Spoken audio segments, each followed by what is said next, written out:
sa silangang bahagi ng lalawigan ng Quezon, kung saan unti-unting nilalamon ng makakapal na kagubatan ang mga daang bato at lumulubog sa hamog ang matataas na kabundukan ng Sierra Madre. Naroon ang isang baryong halos nalimutan na ng panahon. Ang baryong iyon ay tinatawag na Mapaitan, isang tahimik na lugar na napapalibutan ng ilog, kawayan, at makakapal na punong tila may sariling buhay kapag sumasapit ang gabi. Sa baryong iyon nakatira si Andres, isang 20 taong gulang na binata na kilala sa kanilang lugar bilang masipag ngunit mailap sa tao. Maaga siyang naulila sa ama at ang kaniyang ina namang si Aling Rosa ay mahina na ang katawan dahil sa matagal na pagkakasakit. Sa murang edad ay natutunan ni Andres na mamuhay ng simple at magbanat ng buto upang maitawid ang kanilang pang-araw-araw na pangangailangan. Tuwing madaling araw ay umaakyat siya sa paanan ng bundok upang mangahoy, manghuli ng isda sa ilog, at maghanap ng mga halamang gubat na maaari niyang ipagbili sa bayan. Ngunit sa kabila ng pagiging sanay niya sa gubat, may isang lugar na kailanman ay hindi niya tinangkang puntahan. Ang tuktok ng Sierra Madre. Ayon sa matatanda sa baryo, may isang higanteng nagbabantay roon. Isang nilalang na higit pa raw sa tao at halimaw. Sinasabing ang higante ay tagapag-ingat ng isang sinaunang kayamanan na nakatago sa kailaliman ng bundok. Maraming nagtangkang hanapin iyon noon, ngunit wala ni isa ang nakabalik ng buo ang isip o buhay. May mga ilan daw na nakarinig ng malalakas na yabag tuwing hating gabi. May mga mangangahoy namang nagsasabing nakakita sila ng dambuhalang anino sa gitna ng hamog. At mayroon ding mga nagsumpang nakita nila ang naglalagablab na mga matang tila nagmamasid mula sa tuktok ng bundok. Dahil dito, naging bawal sa mga taga-Mapaitan ang umakyat sa mataas na bahagi ng Sierra Madre. Kahit ang mga matatapang na mga ngaso ay umiiwas sa lugar na iyon. Ngunit para kay Andres, ang mga kwentong iyon ay mga alamat lamang na ginagamit ng matatanda upang takutin ang kabataan. Hanggang sa dumating ang araw na nagbago sa kaniyang buhay. Isang hapon, habang pauwi siya mula sa ilog, nadatnan niyang nakaupo sa kanilang kubo ang isang matandang lalaki na balot ng puting kumot at may hawak na mahabang tungkod. Hindi niya ito kilala, ngunit tila kilala siya ng matanda. "Ting ikaw si Andres," mahinang sabi nito. "Opo," sagot ng binata habang inilalapag ang kaniyang huling isda. "May kailangan po ba kayo?" Hindi agad sumagot ang matanda. Sa halip ay tumingin ito sa kabundukan ng Sierra Madre na natatanaw mula sa kanilang bakuran. Malapit nang magising ang nagbabantay. Nakunot ang noo ni Andres. "Ano pong ibig ninyong sabihin?" Unti-unting humarap ang matanda sa kanya. Malalim ang mga mata nito at tila pagod na sa haba ng panahon. "Ang higante sa bundok ay hindi ordinaryong nilalang," sabi nito. "At ang kayamanang binabantayan niya ay hindi basta ginto lamang." Napatawa ng bahagya si Andres. Isa na naman po ba iyang kwento ng matatanda? Ngunit hindi ngumiti ang matanda. Noong kabataan ko, pagpapatuloy nito, isa ako sa mga nagtangkang hanapin ang kayamanan. Biglang natahimik si Andres. Kasama ko noon ang 3 matitibay na lalaki mula sa Karatigbayan. Akala namin ay madali naming matatagpuan ang gintong nakabaon sa bundok. Ngunit pagdating namin sa tuktok, nakita namin siya. Napahigpit ang hawak ng matanda sa kaniyang tungkod. Ang higante. Tahimik na nakinig si Andres habang hinihipan ng malamig na hangin ang kanilang bakuran. Mas mataas pa siya sa punong acacia, sabi ng matanda. Ang balat niya ay kulay abo na parang bato. At ang kaniyang mga mata parang apoy sa gitna ng gabi. Kung ganoon po pala, paano kayo nakaligtas? Unti-unting yumuko ang matanda. Ako lang ang nakabalik. Biglang natahimik ang paligid. Maging ang mahinang huni ng mga ibon ay tila nawala. Bakit po kayo nandito ngayon? Tanong ni Andres. May inilabas ang matanda mula sa ilalim ng kaniyang kumot. Isa iyong lumang kwintas na yari sa itim na bato at may kakaibang simbolong ukit sa gitna. Ibibigay ko ito sa iyo. Hindi agad tinanggap ni Andres ang kwintas. Para saan po iyan? Darating ang araw na kakailanganin mo ito. Ayaw ko pong masangkot sa mga alamat. Hindi mo matatakasan ang nakatakda. Ipinilit ng matanda ang kwintas sa kamay ni Andres bago ito tumayo. Kapag narinig mo ang sigaw ng bundok, sabi nito, huwag mong hahayaang mauna ang takot kaysa puso mo. At pagkatapos noon ay tuluyan na itong naglakad palayo sa gitna ng dapit hapon. Hindi na muling nakita pa ng mga taga-baryo ang matandang lalaki. Kinagabihan, hindi mapakali si Andres. Paulit-ulit niyang iniisip ang mga sinabi ng matanda habang pinagmamasdan ang lumang kwintas na nakapatong sa kanilang lamesa. Ngunit mas lalo lamang siyang nabalisa nang marinig niya ang kakaibang ugong mula sa kabundukan. Parang malalim na paghinga, parang galit na dagundong. Unti-unti siyang lumabas ng kubo at tumingin sa Sierra Madre. Nababalot ng makapal na hamog ang bundok, ngunit sa gitna ng dilim ay may nakita siyang 2 nagliliyab na mata na tila nakatitig diretso sa kanya.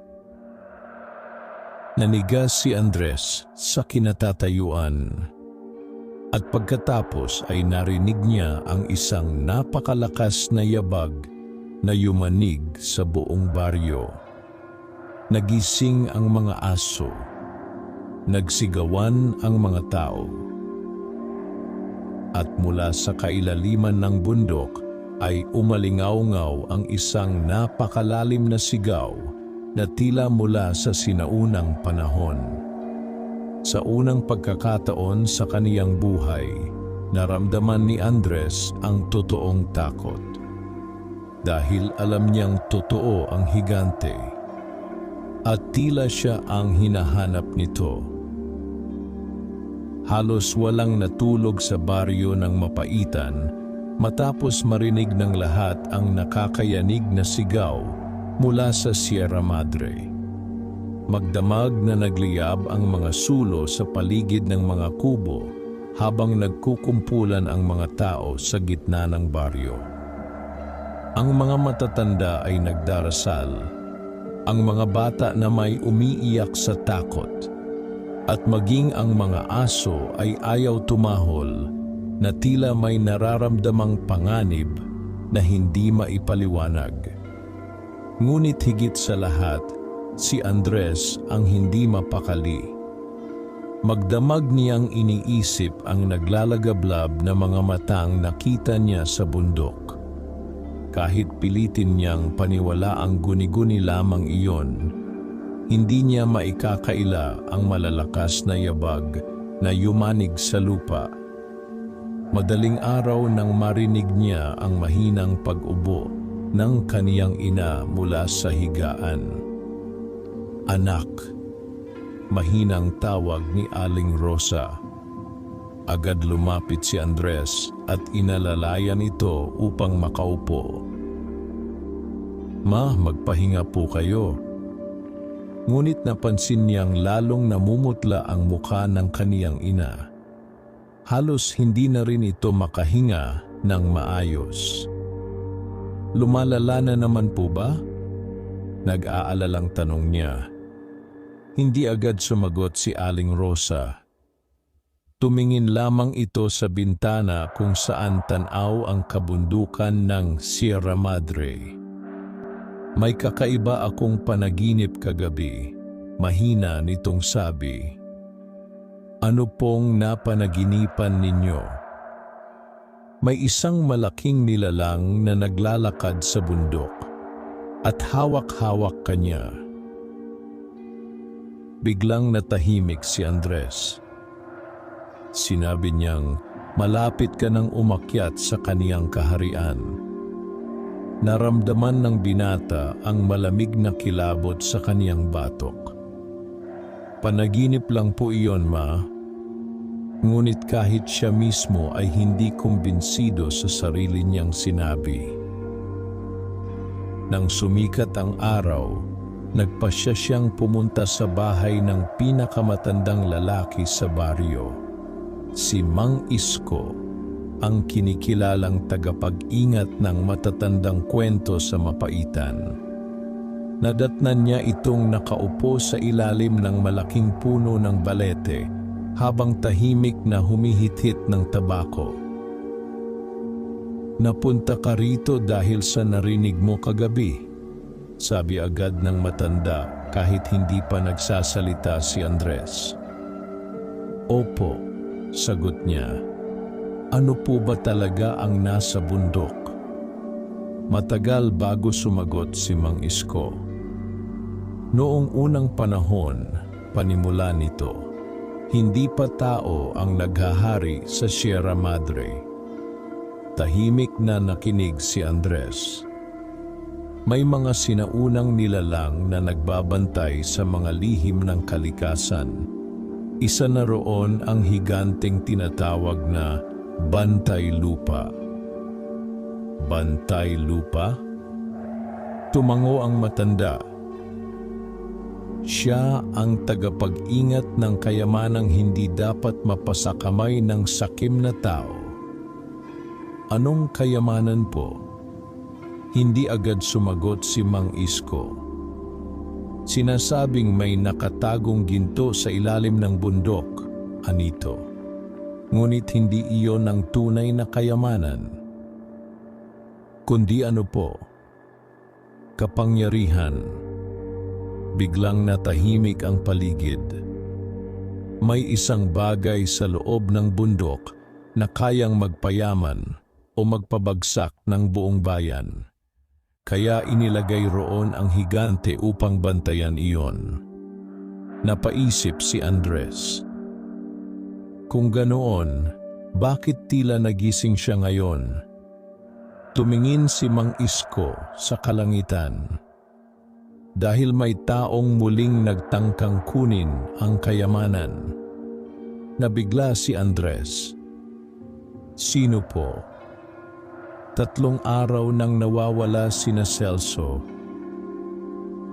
Agad naalala ni Andres ang grupo ng mga lalaking kilala sa baryo bilang mga mapagsamantalang naghahanap ng nakatagong yaman sa kabundukan. Umakyat sila sa bundok noong 1 linggo, pagpapatuloy ng matanda. at mula noon ay hindi na nakabalik. Unti-unting bumigat ang pakiramdam ni Andres. Sa tingin po ba ninyo, patay na sila? Hindi agad sumagot si Mang Isko. Ngunit sapat na ang katahimikan nito upang malaman ni Andres ang sagot. Habang nag-uusap sila, biglang dumating ang isang batang lalaki na hinihingal sa pagtakbo. Mang Isko, sigaw nito. May nakita raw na katawan malapit sa ilog. Agad na nagkatinginan sina Andres at Mang Isko bago mabilis na nagtungo sa lugar. Pagdating nila sa ilog, nagkakagulo na ang mga tao. May isang lalaking nakahandusay sa putikan. Si Celso, ngunit halos hindi na ito makilala. Puno ng gasgas at sugat ang kaniyang katawan at ang mga mata niya'y nanlalaki sa matinding takot. Tubig, mahinang ungol nito. Agad siyang binigyan ng inumin ng mga tao. Nang bahagyang makabawi si Celso, bigla nitong hinablot ang braso ni Andres. "Huwag kayong aakyat," nanginginig nitong sabi. "Nandoon siya." "Sino?" tanong ni Andres. "Ang higante." Nataranta ang mga tao sa paligid. "Pinatay niya sila." Umiiyak na, sabi ni Celso. Isa-isa niyang dinurog. "Nasaan ang mga kasama mo?" tanong ni Mang Isko. Ngunit imbes na sumagot ay biglang nanginig ng matindi si Celso. "Pulang kuweba," bulong nito. "Huwag kayong pupunta roon."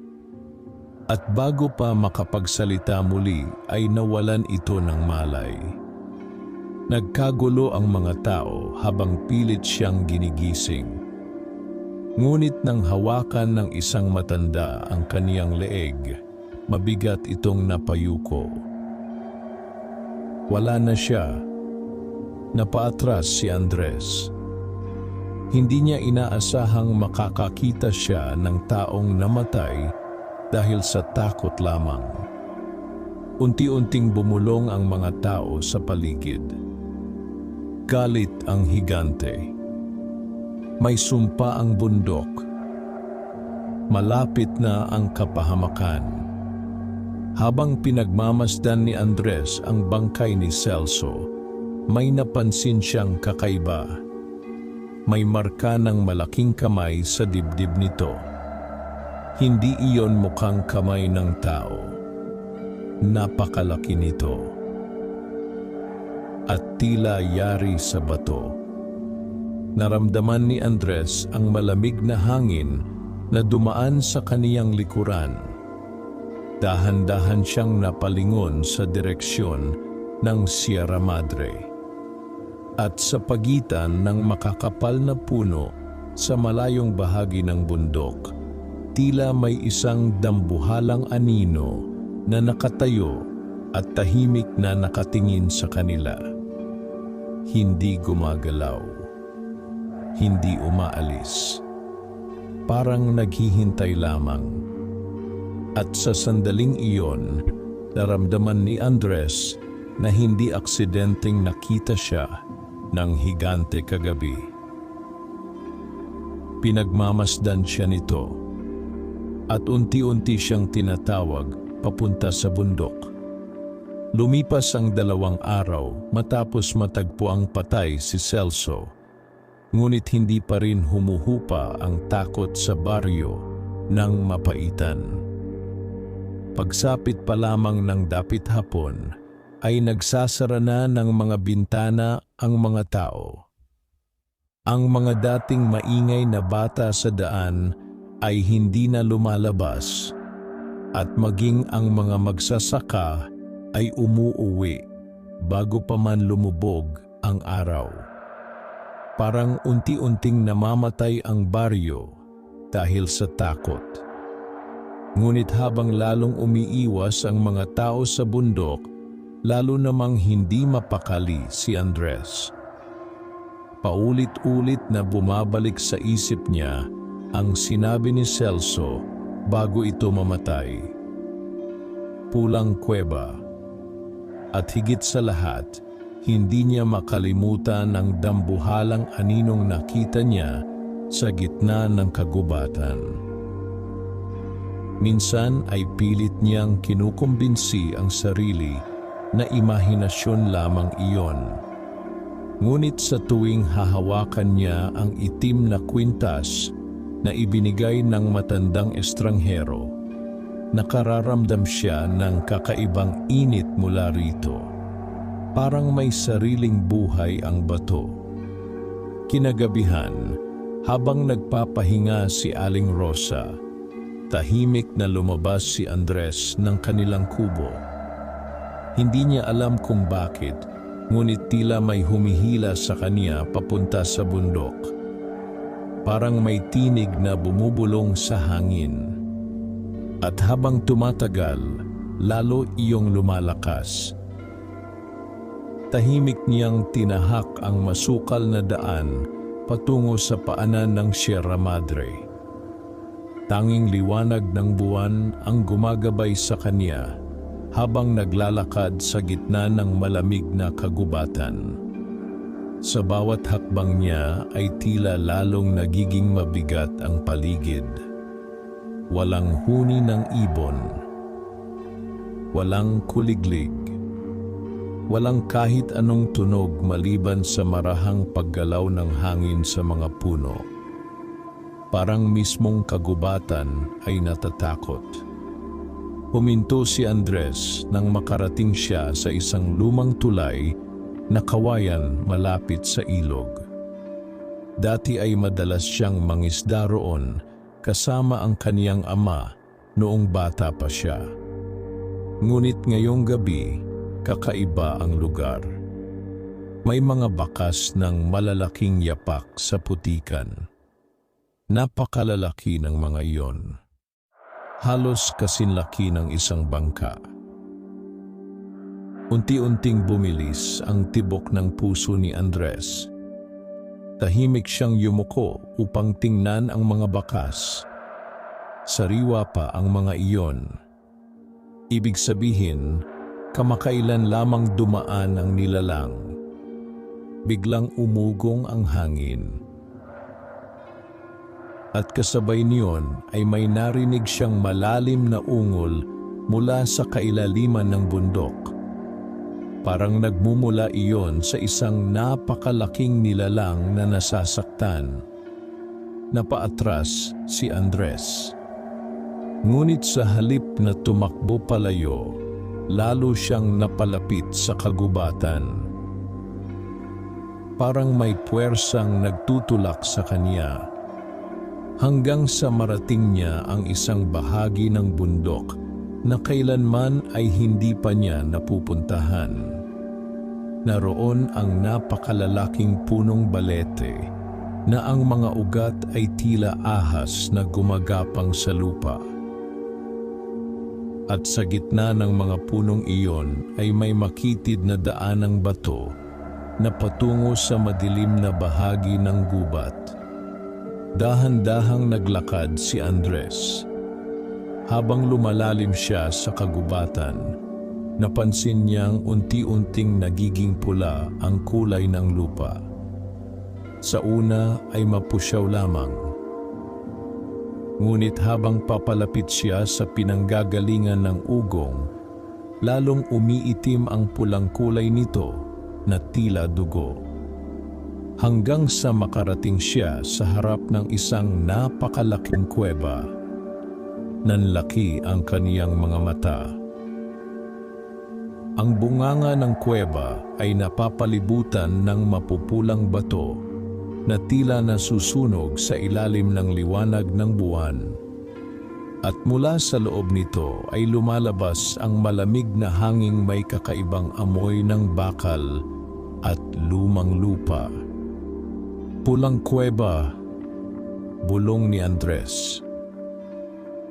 Biglang uminit ang kwintas na nasa kaniyang leeg. Napahawak siya rito habang mabilis na bumibilis ang tibok ng kaniyang puso. Pakiramdam niya'y may kung anong nasa loob ng kuweba na naghihintay sa kaniya. Dahan-dahan siyang pumasok. Madilim ang loob ng kuweba at halos wala siyang makita maliban sa mapupulang batong kumikislap sa dingding. Habang papasok siya ng papasok, may naririnig siyang kakaibang tunog. Parang mabigat na paghinga. At maya-maya'y may tumutulong tubig mula sa kisame ng kuweba na tumatama sa bato. Ngunit hindi iyon ordinaryong tubig. Mapula iyon. Napahinto si Andres. Hindi niya alam kung bakit, ngunit tila may matinding lungkot na bumabalot sa lugar. Parang may matagal nang nagdurusa roon. Biglang may kumalabog mula sa kailaliman ng kuweba. Napaatras siya. Kasunod niyon ay isang malakas na yabag. Isa pa. At isa pa. Unti-unting yumanig ang buong kuweba. Nanginig ang mga bato sa paligid habang papalapit ng papalapit ang kung anumang nasa dilim. Gustong tumakbo ni Andres. Gustong sumigaw ng kaniyang katawan. Ngunit nanigas ang kaniyang mga paa. Hanggang sa may lumitaw na dalawang nagliliyab na mata mula sa kadiliman.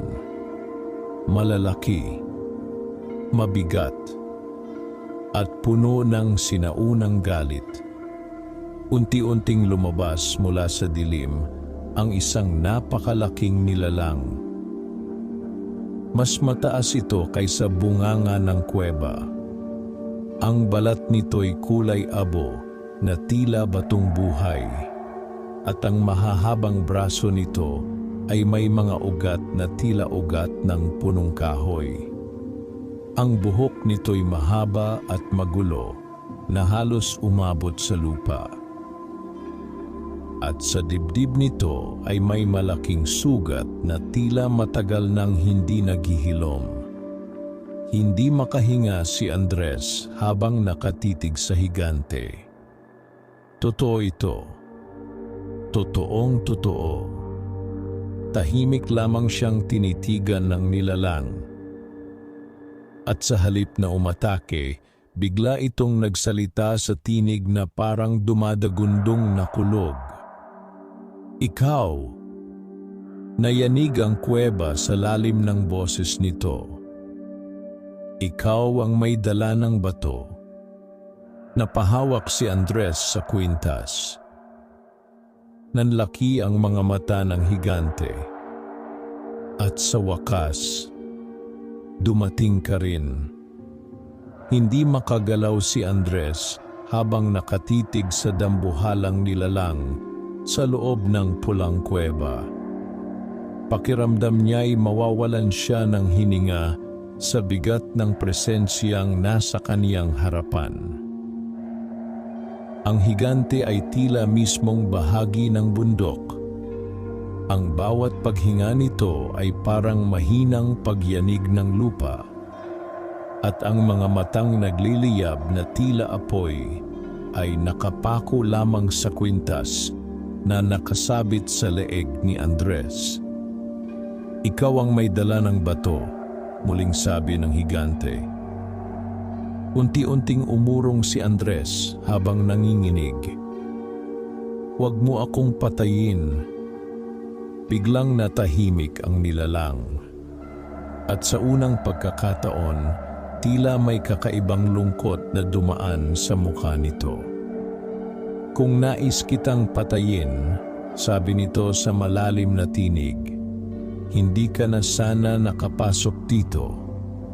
Napahinto si Andres. May katotohanan sa sinabi nito. Kung tunay ngang halimaw ang higante, matagal na sana siyang pinatay nito.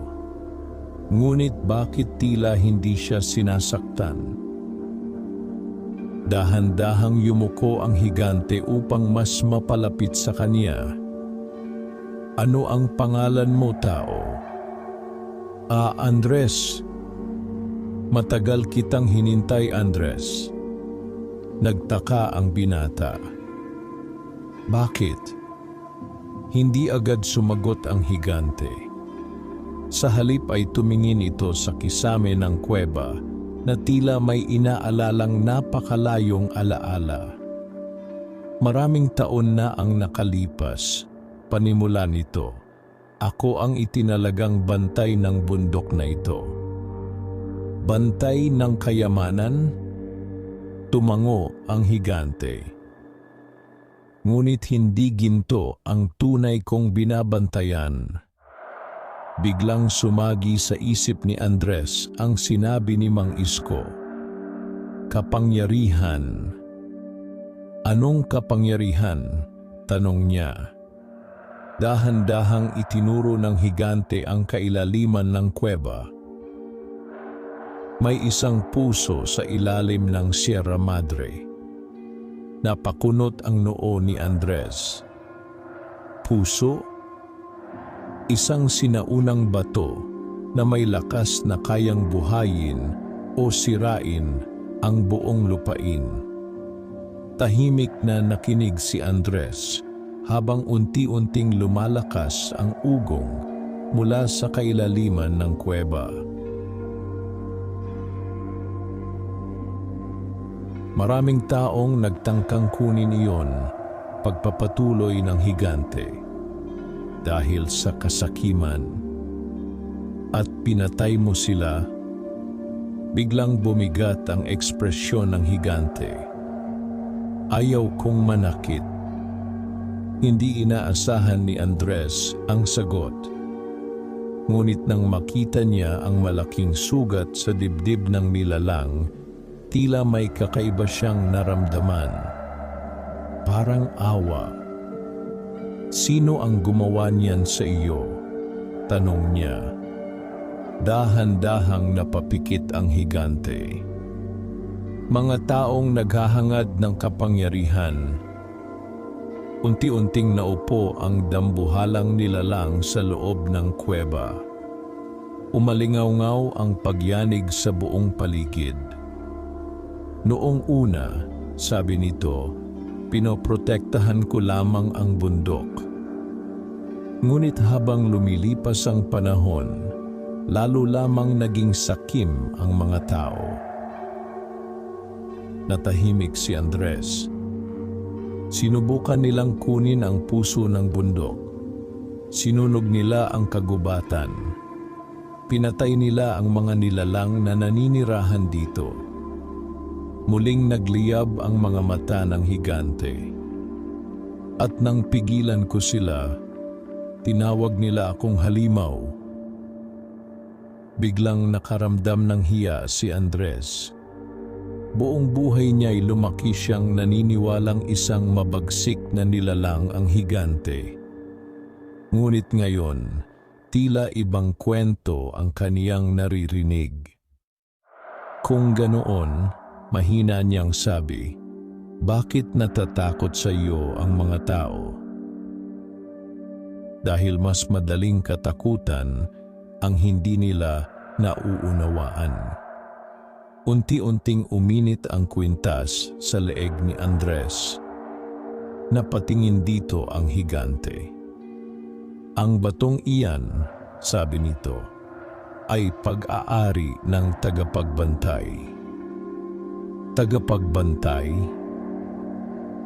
Ang taong may kakayahang protektahan ang puso ng bundok.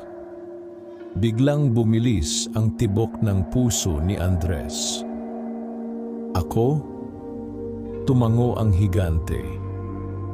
Ang ama mo ang huling nagdala ng batong iyan.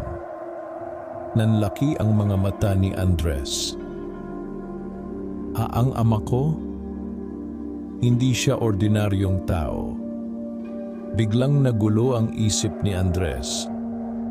Lumaki siyang naniniwalang isang simpleng mangangahoy lamang ang kaniyang ama.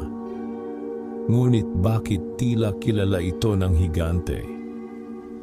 Nasaan siya? Agad niyang tanong. Biglang tumahimik ang nilalang. At sa unang pagkakataon ay nakita ni Andres ang sakit sa mga mata nito. Patay na siya. Parang may mabigat na bagay na bumagsak sa dibdib ni Andres. Paano mo nalaman? Dahil kasama ko siya noong huli ko siyang makita. Nanginig ang kamay ni Andres. Ano ang ibig mong sabihin? Unti-unting tumingin ang higante sa kailaliman ng kuweba. May ibang nilalang na naghahanap sa puso ng bundok. Nilalang? Mga aninong matagal nang natutulog sa ilalim ng Sierra Madre. Biglang lumamig ang paligid. At isa sa kanila ang pumatay sa iyong ama. Napaatras si Andres. Hindi niya alam kung ano ang paniniwalaan. Masyadong magulo ang lahat. Ngunit bago pa siya makapagsalita, biglang umugong ang buong kuweba. Kasunod niyon ay isang napakalakas na pagsabog mula sa labas. Nayanig ang mga dingding. Nalagas ang mga bato mula sa kisame. Agad tumayo ang higante habang nagliliyab ang mga mata nito. Dumating na sila. Ano iyon? Natatakot na tanong ni Andres. Ngunit bago pa sumagot ang higante, may narinig silang nakakakilabot na sigaw mula sa labas ng kuweba. Hindi iyon tunog ng tao. Parang halimaw na matagal na nabilanggo. At kasabay niyon ay may malalakas na yabag na papalapit sa pulang kuweba. Unti-unting napahigpit ang kamao ng higante. Nagising na ang mga bantay ng dilim. Patuloy na yumanig ang pulang kuweba habang lumalakas ang nakakabinging mga sigaw mula sa labas. Ang mga pulang bato sa paligid ay tila kumikislap na parang may apoy sa loob ng mga ito. Nanatiling nakatayo si Andres habang pilit pinapakalma ang mabilis na tibok ng kaniyang puso. Ano ang mga iyon? Nanginginig niyang tanong.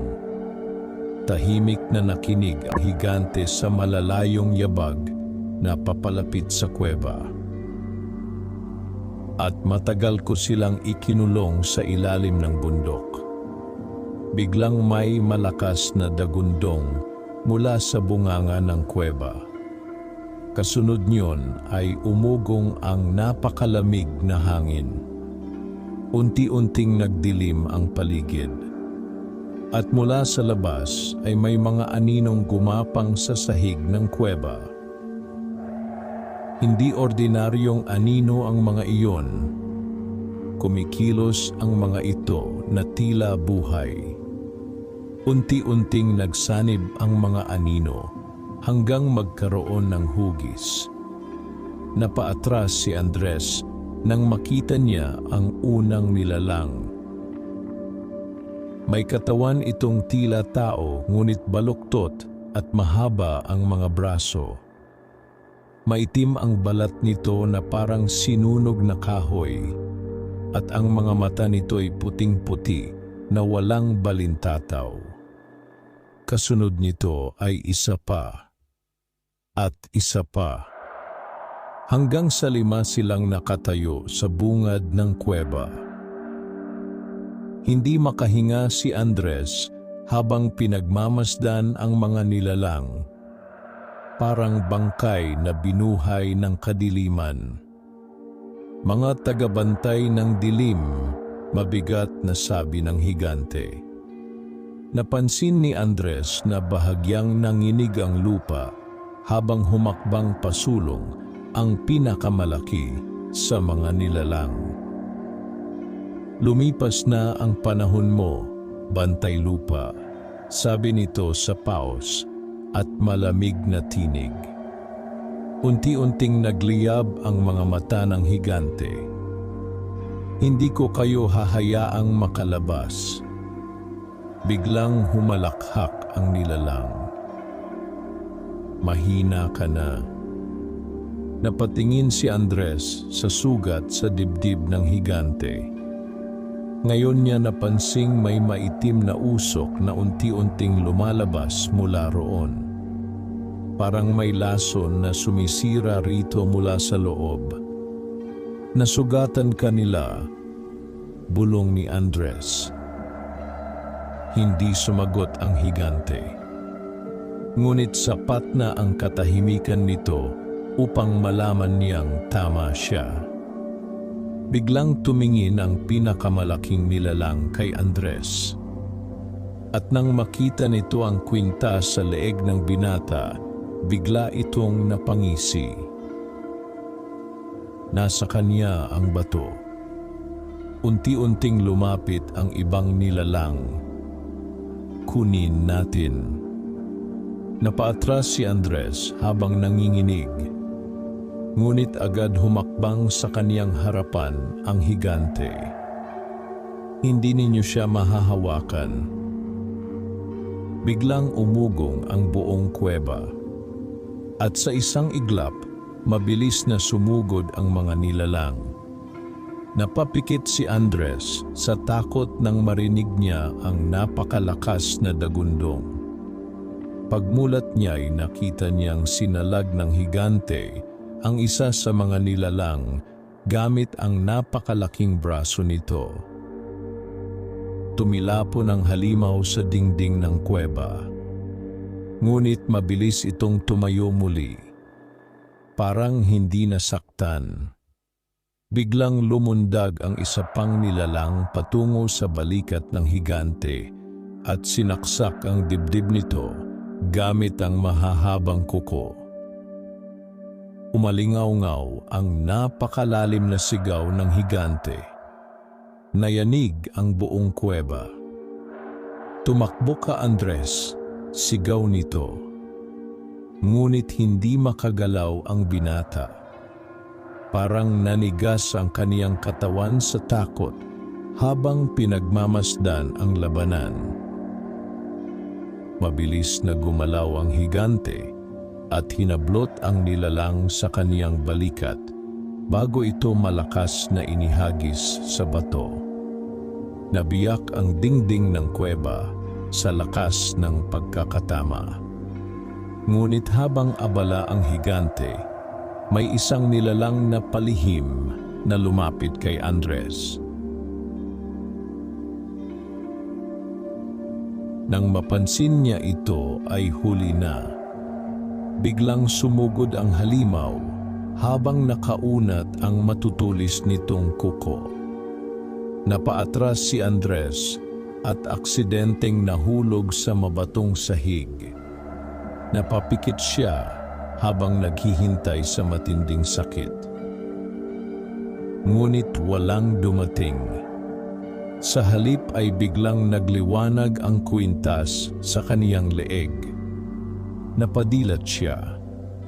Maliwanag na puting liwanag ang sumabog mula sa bato. At sa isang iglap, tumalsik palayo ang nilalang na tila nasunog. Napaatras ang ibang mga halimaw habang sumisigaw sa galit. Maging ang higante ay tila nagulat. Ang liwanag, bulong nito. Hindi maintindihan ni Andres ang nangyayari. Patuloy na nagliliwanag ang kwintas habang umiinit ito sa kaniyang dibdib. At habang lumalakas ang liwanag, lalong umaatras ang mga nilalang. "Imposible!" Galit na sigaw ng pinakamalaki sa kanila. buhay pa ang kapangyarihan ng tagapagbantay. Biglang tumingin ang higante kay Andres. "Makinig ka," mabilis nitong sabi. "Hindi ligtas ang bundok." "Anong ibig mong sabihin?" "Kapag tuluyan silang nakalaya, mawawasak ang buong Sierra Madre." Nanlaki ang mga mata ni Andres. Paano sila mapipigilan? Tahimik na tumingin ang higante sa kailaliman ng kuweba. May isang pintuan sa ilalim ng bundok. Pintuan? Doon nakakulong ang pinununo ng mga anino. Biglang lumakas ang pagyanig ng kuweba. Kasunod niyon ay may napakalakas na dagundong mula sa kailaliman ng bundok. Parang may isang napakalaking nilalang na gumising mula sa mahabang pagkakatulog. Unti-unting namutla ang higante. Huli na. Biglang nagbitak ang sahig ng kuweba. At mula sa ilalim nito ay may maitim na usok na mabilis na kumalat sa paligid. Kasabay niyon ay isang napakalalim na boses ang umaling-aungaw sa buong bundok. "Sa wakas, ako'y malaya na." Patuloy na nagbitak ang sahig ng pulang kuweba habang umaaling-aungaw ang napakalalim na tinig mula sa ilalim ng bundok. Ang maitim na usok na lumalabas sa mga bitak ay tila buhay na gumagapang sa paligid. Napaatras si Andres habang nanginginig ang kaniyang mga kamay. Pakiramdam niya'y unti-unting bumibigat ang hangin. Parang may napakalaking nilalang na dahan-dahang bumabangon mula sa kailaliman ng Sierra Madre. Maging ang mga tagabantay ng dilim ay lumuhod sa sahig na tila may pinaparangalan. Ang hari, bulong ng isa sa kanila. Unti-unting tumingin ang higante sa ilalim ng kuweba. At sa unang pagkakataon ay nakita ni Andres ang takot sa mukha nito.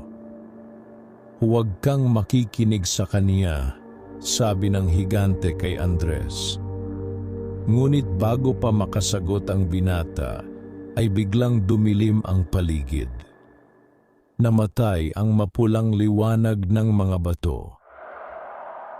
At sa gitna ng maitim na usok, ay may dalawang dambuhalang matang unti-unting nagliwanag. Mas malaki pa ang mga iyon kaysa sa mata ng higante. Mas mabigat. Mas nakakatakot. Unti-unting nabuo ang isang napakalaking anino mula sa kailaliman ng kuweba. Hindi malinaw ang anyo nito. Parang usok na may hugis ng tao. Ngunit ang presensya nito ay sapat upang manghina ang tuhod ni Andres. "Mahabang panahon kitang hinintay," sabi ng nilalang sa tinig na parang kulog mula sa ilalim ng lupa. Tumingin ito kay Andres. "At dala mo pala ang bato." Biglang uminit ng matindi ang kwintas sa leeg ng binata. Napahawak siya rito habang napapikit sa sakit. "Huwag mo siyang lapitan!" Galit na sigaw ng higante. Ngunit biglang tumawa ang nilalang. "Mahina ka na, bantay lupa." Unti-unting gumapang ang maitim na usok patungo sa higante at pumalibot sa sugat nito sa dibdib. Napahawak ang higante sa sarili habang umaalingaw-ngaw ang mabigat nitong ungol. "Matagal ka nang namamatay," pagpapatuloy ng nilalang. "At ngayong wala na ang huling tagapagbantay, Wala nang makakapigil sa akin. Napakunot ang noo ni Andres. Huling tagapagbantay, biglang tumingin sa kanya ang anino. Hindi pa pala niya sinasabi. Tahimik ang higante. At bakit siya mananahimik? Patuloy ng nilalang. Kung ang ama mo mismo ang dahilan kung bakit ako nakulong muli. Nanigas si Andres. Ama ko? Tumawa ang nilalang. Matapang ang iyong ama. Akala niya kaya niya akong pigilan. Unti-unting bumigat ang dibdib ni Andres habang nakikinig. Ngunit tulad ng lahat ng tao, natalo rin siya. Tumahimik ka! Sigaw ng higante. Biglang yumanig ang kuweba sa lakas ng boses nito. Ngunit muling tumawa ang nilalang. Hindi mo pa rin matanggap na nabigo kayo. Napapikit ng mariin si Andres. Magulo ang kaniyang isip. Buong buhay niya'y inakala niyang simpleng mangangahoy lamang ang kaniyang ama. Ngunit ngayoy tila may malaking lihim na matagal na itinago sa kaniya. Ano ba talaga ang nangyari? Sigaw niya. Biglang natahimik ang paligid. Unti-unting tumingin ang higante kay Andres. Noong bata ka pa, mabigat nitong sabi, sinubukang buksan ng mga anino ang pintuan sa ilalim ng bundok. At ang ama mo ang tumulong sa akin upang pigilan sila. Naramdaman ni Andres ang mabilis na tibok ng kaniyang puso. Ngunit kapalit noon, ibinigay niya ang sariling buhay upang maisara muli ang pintuan. Parang may matalim na bagay na tumusok sa dibdib ni Andres. Hindi, bulong niya. Bago siya namatay, pagpapatuloy ng higante, iniwan niya sa iyo ang bato ng tagapagbantay. Napahawak si Andres sa kwintas. Biglang nagliwanag muli ito.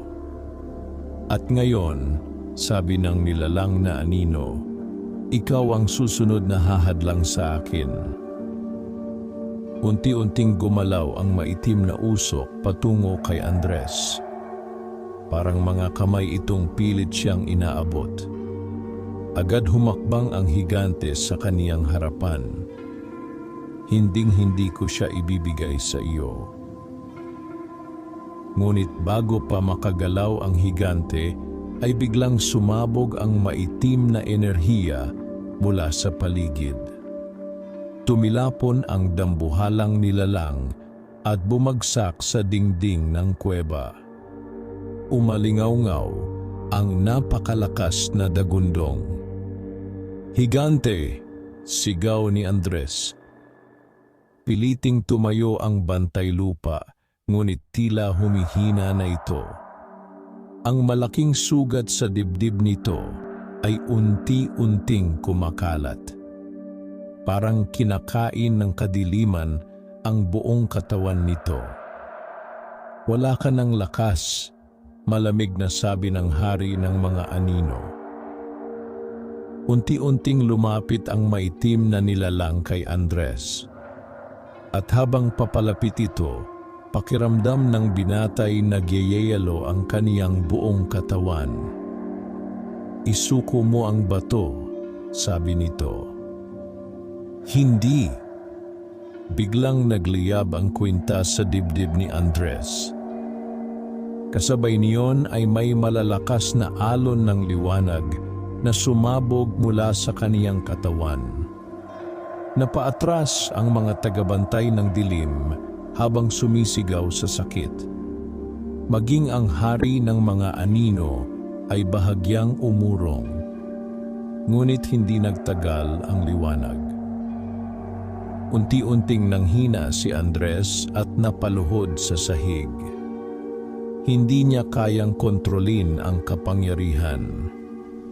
Mahina ka pa, malamig na sabi ng nilalang, tulad ng iyong ama.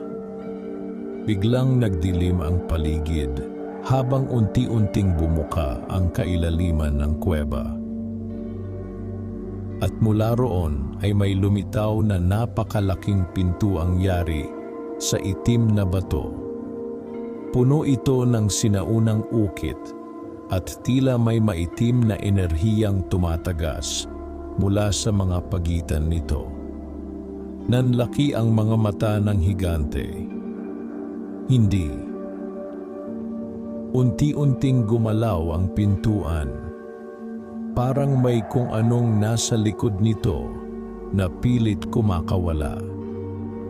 At sa pagbukas ng pintuang ito, sabi ng hari ng mga anino, magsisimula ang pagbagsak ng mundo ng tao. Kasabay niyon ay isang napakalaking kamay na yari sa kadiliman, ang dahan-dahang lumabas mula sa pagitan ng pintuan. Nanigas si Andres habang nakatitig sa dambuhalang kamay na unti-unting lumalabas mula sa itim na pintuan sa kailaliman ng kuweba. Ang kamay na iyon ay tila hindi gawa sa laman. Parang buhay na kadiliman. Sa bawat galaw nito ay lalong lumalakas ang pagyanig ng buong Sierra Madre. Ang mga pulang bato sa kuweba ay isa-isang nabibitak habang umaalingaw-ngaw ang napakalalim na dagundong mula sa ilalim ng bundok. Unti-unting tumayo ang higanting bantay lupa kahit hirap na ito. Hindi dapat mabuksan ang pintuan, mabigat nitong sabi. Ngunit natawa lamang ang hari ng mga anino. Hindi mo na ako mapipigilan. Biglang kumalat ang maitim na usok sa paligid ng kuweba na tila buhay na ulap. Naramdaman ni Andres ang matinding lamig na pumapasok sa kaniyang katawan. Parang unti-unting hinihigop ng kadiliman ang kaniyang lakas. Napahawak siya sa kwintas sa kaniyang dibdib. At sa sandaling iyon, may biglang pumasok na mga larawan sa kaniyang isip. Isang lalaki. Nakatayo ito sa loob ng parehong kuweba habang hawak ang nagliliwanag na bato. Ang kaniyang ama. Nanlaki ang mga mata ni Andres habang malinaw niyang nakikita ang mga pangyayari na tila alaala ng nakaraan. Kasama noon ng kaniyang ama ang bantay lupa. At sa harapan nila ay ang parehong itim na pintuan. Nagsisimula na silang makalaya, sabi noon ng higante. Nandito ako, sagot ng kaniyang ama. Hindi ko hahayaang mawala ang bundok. Biglang sumalakay mula sa kadiliman ang mga nilalang na anino. Nakita ni Andres kung paano nakipaglaban ang kaniyang ama gamit ang liwanag mula sa bato. At sa bawat galaw nito ay may malalakas na alon ng liwanag na tumatama sa mga halimaw. Ngunit habang tumatagal ang labanan, ay lalong dumarami ang mga anino. Hanggang sa lumitaw ang hari ng mga anino mula sa pintuan. At sa isang malakas na pagsabog ng kadiliman, tumilapon ang kaniyang ama sa bato. Tumakas ka, sigaw noon ng kaniyang ama sa higante. Ngunit hindi ito umalis. Sa halip ay hinawakan ng kaniyang ama ang bato at inilapit iyon sa pintuan. Kasabay niyon ay isang napakalakas na liwanag ang sumabog sa buong kuweba. At bago tuluyang maglaho ang alaala, narinig ni Andres ang huling sinabi ng kaniyang ama, "Balang araw, babalik ang aking anak." Biglang naputol ang pangitain.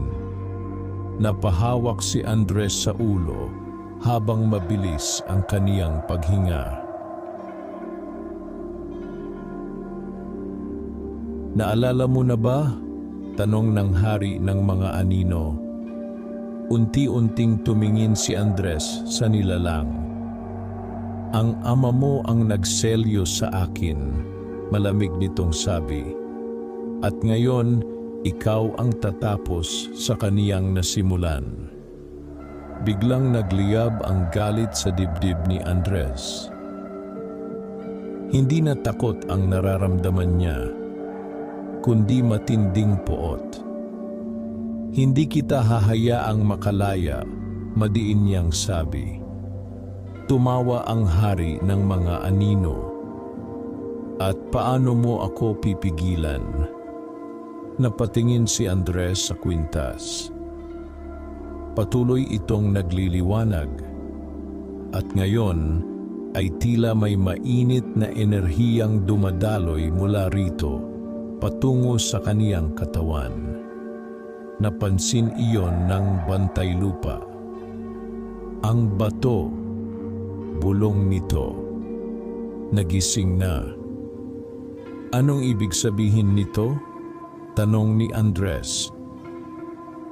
Dahan-dahang lumapit ang higante sa kanya. Ang batong iyan ay hindi ordinaryong anting-anting. Unti-unti nitong itinuro ang pintuan.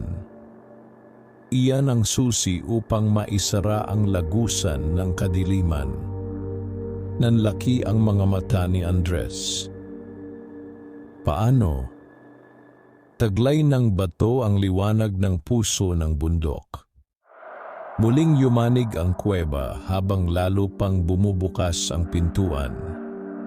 Mas marami ng kamay na yari sa kadiliman ang lumalabas mula rito. At sa likod ng mga iyon ay may napakalalaking matang unti-unting nagliliwanag.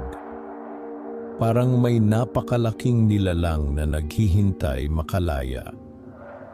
"Huli na ang lahat," sabi ng hari ng mga anino.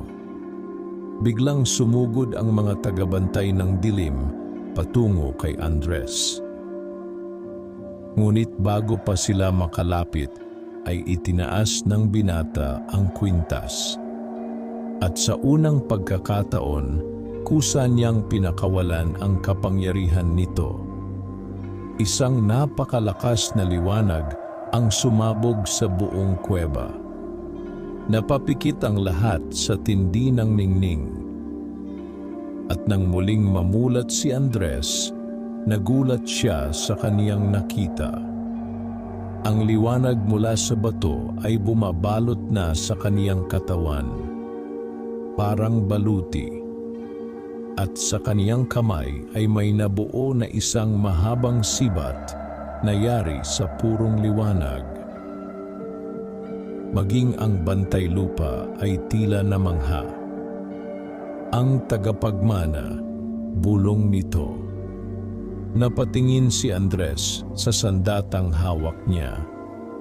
Pakiramdam niya'y may kakaibang lakas na gumigising sa loob ng kaniyang katawan. Lakas na hindi niya kailanman naramdaman noon. Ngunit kasabay ng kapangyarihang iyon ay may mabigat na responsibilidad na unti-unting bumabalot sa kaniya. Dahil ngayon ay malinaw na sa kanya ang katotohanan. Hindi aksidenteng napunta sa kanya ang bato. Siya ang napiling bagong tagapagbantay ng Sierra Madre. At siya lamang ang may kakayahang pigilan ang kadilimang gustong lumamon sa buong bundok. Ngunit habang hawak niya ang sibat ng liwanag, biglang umugong ng napakalakas ang itim na pintuan. Kasabay niyon ay tuluyang bumukas ang kalahati nito. At mula sa kailaliman ay may isang napakalaking matang kulay dugo na dahan-dahang sumilip palabas. Napaatras maging ang bantay lupa. Hindi maaari, bulong nito. Gising na ang tunay na hari. Umaling-aungaw sa buong Sierra Madre ang napakalalim na ugong mula sa kailaliman ng itim na pintuan. Ang isang matang kulay dugo na nakasilip mula rito ay tila sapat upang patahimikin ang buong mundo. Hindi makagalaw si Andres habang nakatitig doon. Pakiramdam niya'y may mabigat na kamay na pumipisil sa kaniyang dibdib. Ang matang iyon ay hindi tulad ng sa ibang nilalang na nakita niya. Mas sinauna, mas mabagsik, at tila puno ng galit na naipon sa napakahabang panahon. Unti-unting lumawak ang siwang ng pintuan. Kasabay niyon ay lumakas ang hanging may amoy ng abo at nabubulok na lupa. Nagsimulang manginig ang buong kuweba. May mga batong nalalaglag mula sa kisame habang unti-unting bumibitak ang paligid. Huli na, bulong ng bantay lupa. Ngunit agad na patingin si Andres dito. Hindi pa. Sigaw niya habang mahigpit na hawak ang sibat ng liwanag. Tumingin sa kaniya ang higante. At sa unang pagkakataon ay nakita nito ang parehong apoy na nakita nito noon sa ama ng binata. Hindi sapat ang lakas lamang, mabigat nitong sabi. Kailangan mong isara ang pintuan bago tuluyang makalabas ang hari. Ano ang dapat kong gawin? Unti-unting tumingin ang higante sa nagliliwanag na bato sa dibdib ni Andres. Gamitin mo ang puso ng bundok. Ngunit bago pa makapagtanong si Andres, ay biglang umaling-aungaw ang malakas na tawa ng hari ng mga anino. Hindi niya kayang kontrolin ang kapangyarihan. Kasabay niyon ay mabilis na sumugod ang mga tagabantay ng dilim. Nagliyab ang sibat sa kamay ni Andres habang kusang gumalaw ang kaniyang katawan. Sa unang pagkakataon, lumaban siya. Mabilis niyang inihampas ang sibat sa unang nilalang na lumapit. At sa isang iglap ay tinamaan ito ng matinding liwanag. Sumigaw ang nilalang habang unti-unti itong naglalaho na parang usok na tinatangay ng hangin. Nanlaki ang mga mata ni Andres. Ngunit wala siyang oras upang magulat. Dalawa pang halimaw ang sumugod mula sa kaniyang likuran. Agad siyang umiwas at itinarak ang sibat sa lupa. Isang malakas na alon ng liwanag ang sumabog mula sa paligid niya. Tumilapon ang mga nilalang at bumangga sa dingding ng kuweba. Samantala, patuloy na nakikipaglaban ang bantay lupa sa hari ng mga anino. Sa bawat suntok ng higante ay yayanig ang buong kuweba. Ngunit hindi tinatablan ang nilalang na yari sa kadiliman. Sa halip ay lalo lamang lumalakas ang maitim na usok na bumabalot dito. Mahina ka na, sigaw ng hari ng mga anino bago nito pinakawalan ang isang malakas na alon ng kadiliman. Tumama iyon sa dibdib ng higante. Umaling-aungaw ang napakalalim nitong sigaw habang tumilapon ito sa mga bato. Higante, sigaw ni Andres. Piliting tumayo ang bantay lupa, ngunit bakas na ang panghihina nito. Ang mga bitak sa katawan nitong parang bato ay lalo pang lumalaki. Parang unti-unti na itong nadudurog. Hindi na niya kayang manalo, malamig na sabi ng hari ng mga anino habang dahan-dahang lumulutang sa hangin. Unti-unti itong lumapit kay Andres. At ikaw, wala ka pang sapat na lakas upang maging tagapagbantay. Biglang naramdaman ni Andres ang matinding bigat sa kaniyang katawan. Parang may puwersang pumipigil sa kaniya upang makagalaw. Nagsimulang manginig ang sibat sa kaniyang kamay. Unti-unting humina ang liwanag nito. Tumawa ang hari ng mga anino. Natatakot ka? Napayuko si Andres. Tama ito. Sa kabila ng kapangyarihang hawak niya, natatakot pa rin siya. Takot siyang mamatay. Takot siyang mabigo. Takot siyang hindi matupad ang iniwang tungkulin ng kaniyang ama. At habang lumalakas ang takot niya, lalo namang humihina ang liwanag ng bato. Napansin iyon ng hari ng mga anino. Ang puso ng bundok ay hindi sumusunod sa taong mahina ang loob. Biglang naalala ni Andres ang kaniyang ina, ang kanilang baryo, ang mga taong umaasa na may magliligtas sa kanila. At higit sa lahat, ang kaniyang ama na nag-alay ng buhay upang maprotektahan ang bundok. Unti-unti niyang hinigpitan ang hawak sa sibat. Hindi maaaring dito matapos ang lahat. Dahan-dahan siyang tumayo. At sa unang pagkakataon, diretso niyang hinarap ang hari ng mga anino. Hindi ako urong.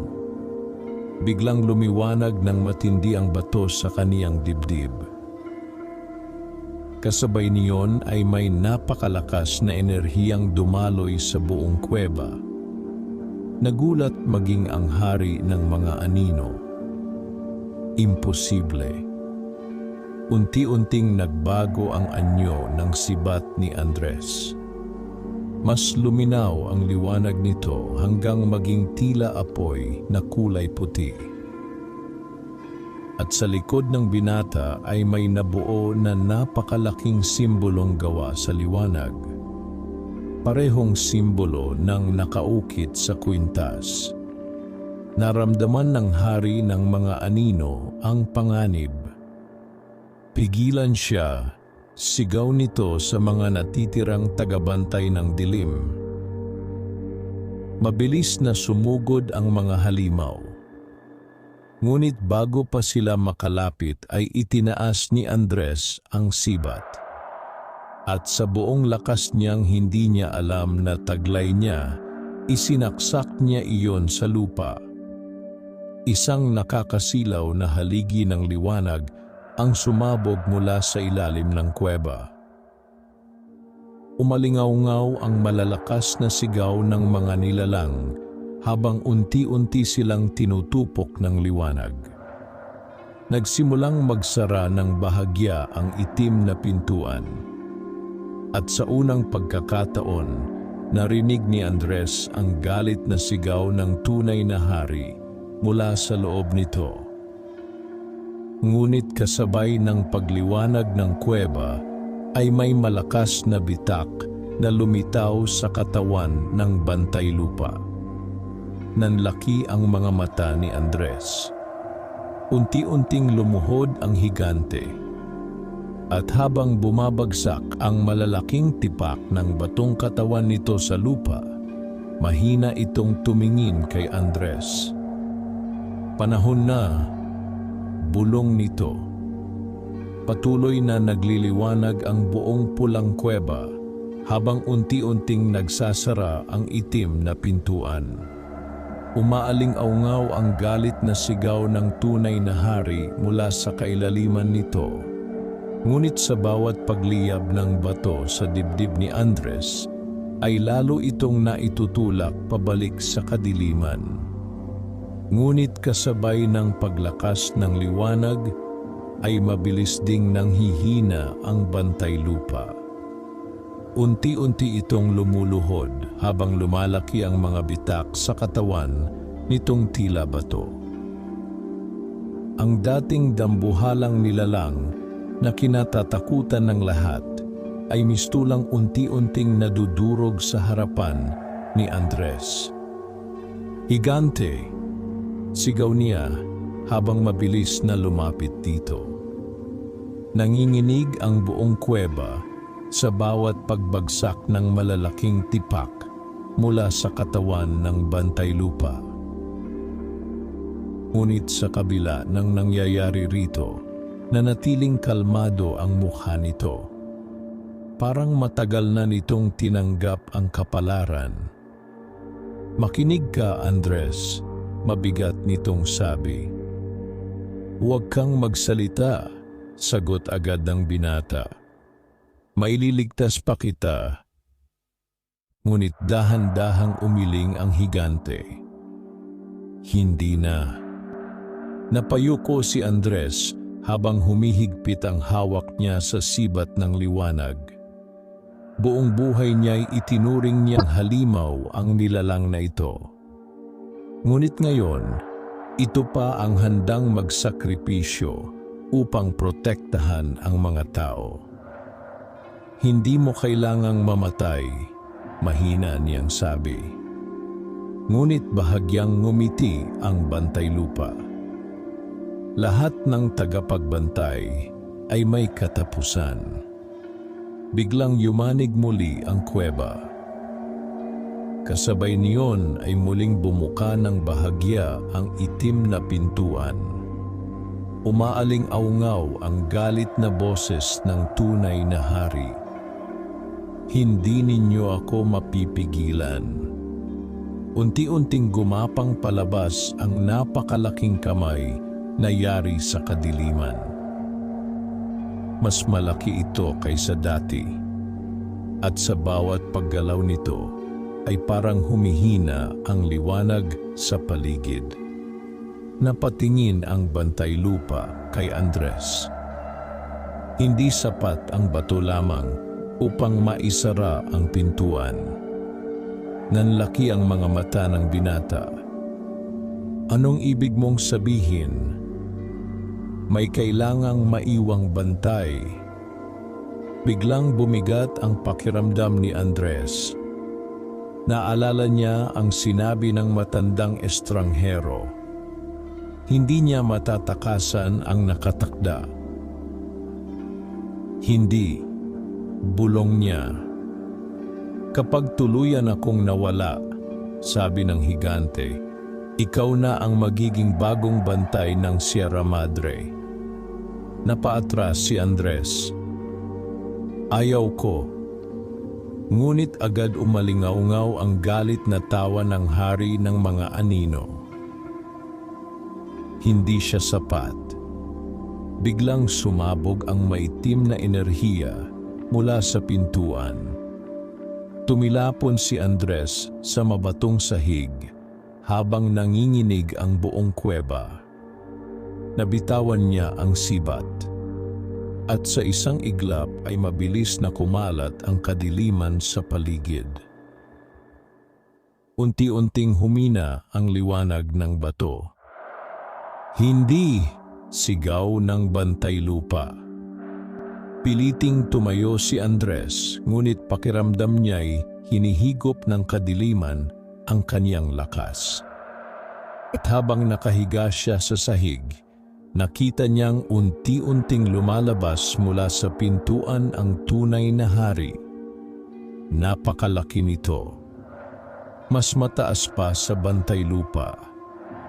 Ang katawan nito'y yari sa umiikot na usok at kadiliman, at ang mga mata nitong kulay dugo ay tila apoy ng impyerno.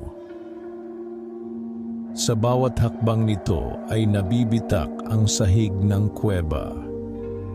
Sa wakas, malalim nitong sabi, nanigas si Andres. Hindi niya kailanman naisip na may nilalang na ganito kasama. Parang mismong kadiliman ng mundo ang nakatayo sa harapan nila. Unti-unting lumapit ang tunay na hari kay Andres. At ngayon, sabi nito, tatapusin ko ang dugo ng mga tagapagbantay. Piliting inabot ni Andres ang sibat ng liwanag. Ngunit bago pa niya iyon mahawakan, ay biglang may napakalaking kamay na humarang sa kaniya. Ang bantay lupa. Sa huling lakas nito, tumayo itong muli sa harapan ni Andres. Hinding-hindi. Mabigat nitong sabi, habang narito ako. Tumawa ang tunay na hari. Tingnan mo ang sarili mo. Totoo nga, halos wasak na ang katawan ng higante. Patuloy na nalalaglag ang mga batong bumubuo rito. Ngunit nanatili itong nakatayo. Dahil pinoprotektahan nito si Andres. Unti-unting tumingin ang bantay lupa sa binata. At ngayong naiintindihan mo na ang tungkulin, dahan-dahan nitong inilagay ang napakalaking kamay sa dibdib ni Andres. Kasabay niyon ay biglang nagliwanag ng napakatindi ang bato. Nanlaki ang mga mata ni Andres habang may mainit na enerhiyang dumadaloy sa buong katawan niya. Parang may libu-libong tinig na bumubulong sa kaniyang isip. Mga tinig na mga sinaunang tagapagbantay. Atin nang ipinapasa sa iyo, bulong ng higante. Biglang sumabog ang napakalaking liwanag sa buong kuweba. Napaatras ang tunay na hari habang umaalingaungaw ang galit nitong sigaw. At sa gitna ng nakakasilaw na ningning, nakita ni Andres ang kakaibang pagbabago sa kaniyang katawan. Ang kaniyang mga mata ay nagliwanag na parang apoy. At ang simbolo sa kwintas ay lumitaw sa kaniyang mga braso. Unti-unting napalitan ng matinding lakas ang kaniyang takot. Ngunit habang lumalakas siya, mabilis namang nagiging abo ang katawan ng bantay lupa. Higante, nanginginig na sabi ni Andres. Bahagyang ngumiti ang nilalang. Hindi na ako nag-iisa. At sa huling pagkakataon, tumingin ito sa Sierra Madre na tila nagpapaalam sa bundok na matagal nitong binantayan. Pagkatapos ay tuluyan itong naging abo na tinangay ng hangin sa loob ng kuweba. Nanatiling nakaluhod si Andres habang pinagmamasdan ang pagkawala ng bantay lupa. At sa unang pagkakataon, naramdaman niya ang bigat ng tungkuling iniwan nito. Dahil ngayon, siya na ang huling tagapagbantay. Tahimik na lumutang sa hangin ang abo ng bantay lupa habang unti-unting nilalamon ng liwanag ang loob ng pulang kuweba. Ang dating dambuhalang tagapag-ingat ng bundok ay tuluyan ng naglaho. Ngunit ang kapangyarihang iniwan nito ay malinaw na nararamdaman ni Andres. Parang buhay ang enerhiyang dumadaloy sa kaniyang katawan. Mas malinaw niyang naririnig ang ugong ng bundok. Mas matalas niyang naaamoy ang hangin ng kagubatan. At sa kaibuturan ng kaniyang isip ay tila may mga tinig na bumubulong mula sa sinaunang panahon. Mga tinig ng mga naunang tagapagbantay. Unti-unting tumayo si Andres habang mahigpit na hawak ang sibat ng liwanag. Sa kaniyang harapan ay nakatayo ang tunay na hari ng kadiliman. Ang napakalaking nilalang na matagal nang nakakulong sa ilalim ng Sierra Madre. At ngayon, wala nang bantay lupa na haharang dito. Tanging si Andres na lamang. Tapos na ang higante. Malalim na sabi ng nilalang habang nagliliyab ang mga matang kulay dugo. Wala nang makapipigil sa akin. Ngunit hindi umatras si Andres. Dahan-dahan niyang itinaas ang sibat. Hindi mo magagalaw ang bundok na ito. Biglang umugong ang buong kuweba. At kasabay niyon ay nagsimulang lumiwanag ang mga pulang bato sa paligid.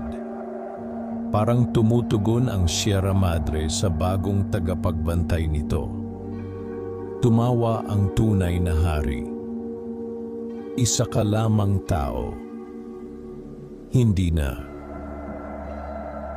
Sa sandaling iyon, sumabog ang napakalakas na liwanag mula sa katawan ni Andres.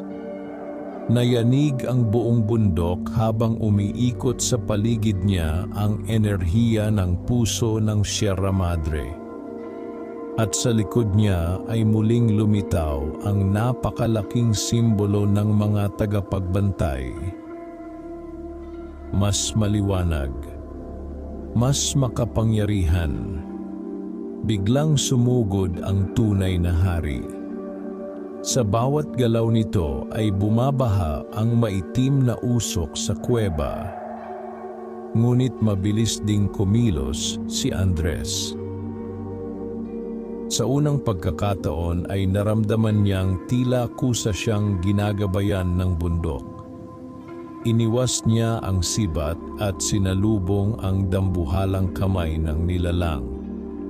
Nang magbanggaan ang liwanag at kadiliman, isang napakalakas na pagsabog ang umaling-aungaw sa buong Sierra Madre.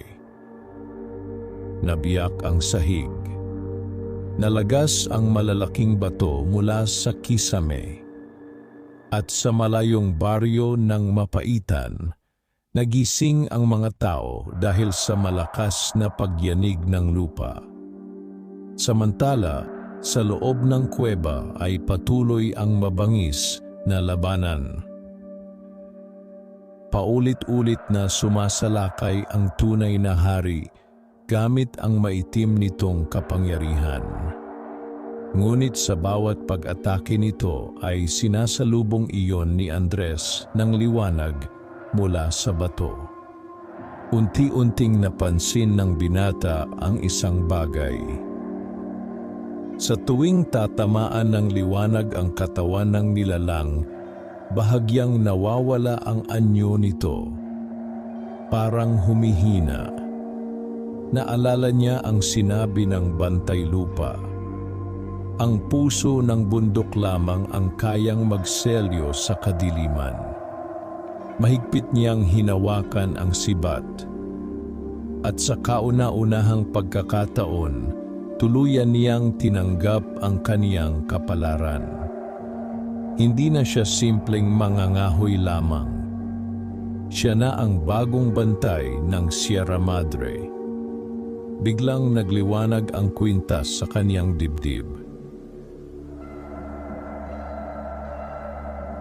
Kasabay niyon ay may malakas na tinig na umaling-aungaw sa kaniyang isip. Isara mo ang pintuan. Agad na patingin si Andres sa itim na lagusan sa likod ng tunay na hari. Patuloy itong bumubukas. At mula roon ay parami ng parami ang mga matang sumisilip mula sa kadiliman. Kapag tuluyan iyong nabuksan, hindi lamang ang Sierra Madre ang mawawasak, pati ang mundo ng tao. Huminga ng malalim si Andres. Pagkatapos ay itinaas niya ang sibat ng liwanag habang nakatingin sa pintuan. Napansin iyon ng tunay na hari. "Huwag!" galit nitong sigaw. Ngunit huli na. Sa buong lakas na taglay niya, tumalon si Andres patungo sa gitna ng kuweba. At habang bumabagsak siya, buong puwersa niyang itinarak ang sibat sa harap ng itim na pintuan. Isang nakakasilaw na liwanag ang sumabog sa buong bundok. Napasigaw ang tunay na hari habang unti-unting tinutulak pabalik ng liwanag ang katawan nito. Hinding-hindi, galit nitong sigaw. Ngunit lalo lamang lumakas ang kapangyarihan ng bato. Unti-unting nagsara ang pintuan. Isa-isang naglaho ang mga matang nasa loob nito. At habang papaliit ng papaliit ang lagusan, pilit kumakapit ang tunay na hari sa gilid ng pintuan. Ngunit hindi sapat ang lakas nito laban sa kapangyarihan ng puso ng bundok. Hindi pa ito ang wakas. Huling sigaw nito bago tuluyang hilahin ng kadiliman pabalik sa loob ng lagusan. At sa isang napakalakas na ugong, tuluyang nagsara ang pintuan. Biglang natahimik ang buong kuweba. Nawala ang maitim na usok. Huminto ang pagyanig ng bundok. At unti-unting bumalik ang katahimikan sa Sierra Madre. Napahawak si Andres sa kaniyang dibdib habang hinihingal. Unti-unting naglaho ang sibat ng liwanag sa kaniyang kamay. Ngunit nanatiling nakasabit sa kaniyang leeg ang bato ng tagapagbantay. Tahimik siyang napaupo sa sahig ng kuweba. Tapos na ang labanan. Ngunit alam niyang hindi pa tapos ang kaniyang tungkulin. Dahan-dahan siyang tumingin sa paligid ng kuweba. Ang dating mapulang bato ay unti-unti nang nagiging normal. At sa unang pagkakataon ay naramdaman niya ang payapang tibok ng bundok. Parang nagpapasalamat ang Sierra Madre. Lumipas ang ilang araw. Unti-unting bumalik sa normal ang baryo ng Mapaitan. Nawala ang malalakas na ugong mula sa bundok. Hindi na muling nakita ang mga aninong gumagala sa kagubatan. At kahit walang nakaalam sa totoong nangyari, naramdaman ng lahat na tila may malaking panganib na nawala. Samantala, madalas nang makita si Andres na mag-isang umaakyat sa bundok tuwing madaling araw. Tahimik lamang siyang naglalakad sa gitna ng kagubatan habang pinagmamasdan ang Sierra Madre. At sa tuwing umiihip ang malamig na hangin sa pagitan ng mga puno, tila naririnig niya ang malalim na tinig ng bantay lupa. Nagbabantay pa rin. Hindi na bilang halimaw, kundi bilang alaala ng sinaunang tagapag-ingat ng bundok. At habang patuloy na sumisikat ang araw sa ibabaw ng Sierra Madre, nanatiling tahimik si Andres sa kaniyang bagong tungkulin. Ang maging bantay ng lihim na hindi dapat muling magising kailanman. Wakas.